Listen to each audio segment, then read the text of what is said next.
Hello et bienvenue dans mon espace de présentation Notion. Aujourd'hui, dans cette vidéo, je vais te montrer comment créer plusieurs colonnes sur ton écran. Voilà un petit morceau d'une page Notion qui comprend donc un tableau et du texte en dessous que j'ai pris le soin de formater avant. Alors là, au niveau de la présentation, pour le moment, j'ai une seule colonne. Pour t'en rendre compte, il suffit de sélectionner une ligne et tu vois que là, elle se met en surbrillance tout le long. Si je regarde les suivantes, c'est pareil. Toute la ligne est en surbrillance. Donc ça veut dire que j'ai une seule colonne.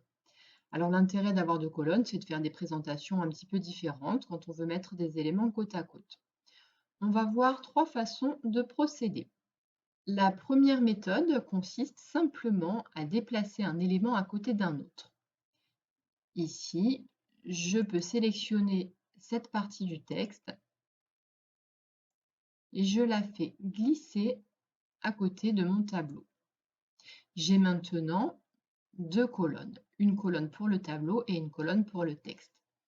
Si je souhaite mettre toute la suite du texte dans cette deuxième colonne nouvellement créée, je peux sélectionner toutes les lignes d'un coup et les faire glisser en une seule fois, voilà, pour gagner en rapidité.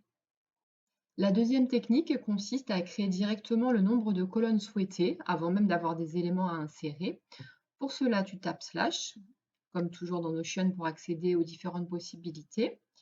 Puis, selon le nombre de colonnes que tu souhaites créer, 2, 3 ou 4, tu peux directement taper, là moi ici j'en veux 3, 3, et là tu vois que dans ce qu'on me propose, on me propose 3 colonnes. Donc je choisis 3 colonnes. Ici tu vois que j'ai ma première colonne, la deuxième et la troisième. Donc je vais maintenant pouvoir insérer des éléments. Je peux reprendre par exemple ce texte que je vais copier-coller. Donc je vais insérer cette phrase dans ma première colonne. Je vais ensuite insérer la deuxième phrase dans ma deuxième colonne.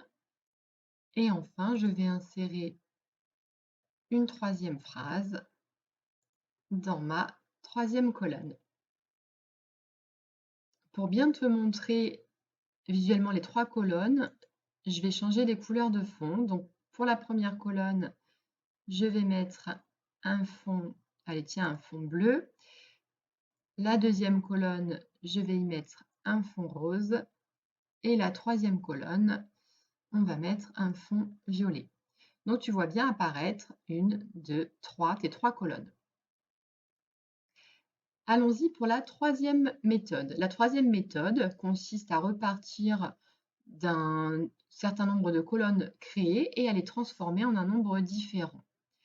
Cette colonne, par exemple, dans laquelle j'ai inséré le texte « Je choisis la marche en arrière », je vais la transformer en un nombre de colonnes différent.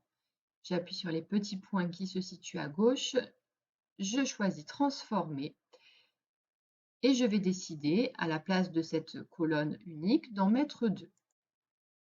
Voilà, donc tu vois que mon texte prend maintenant moins de place puisque initialement j'avais une seule colonne ici au milieu et que j'en ai maintenant deux.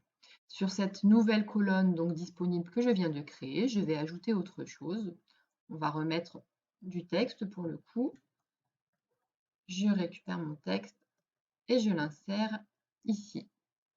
Comme tout à l'heure, je vais te colorer la colonne pour bien te la montrer. La voici en orange.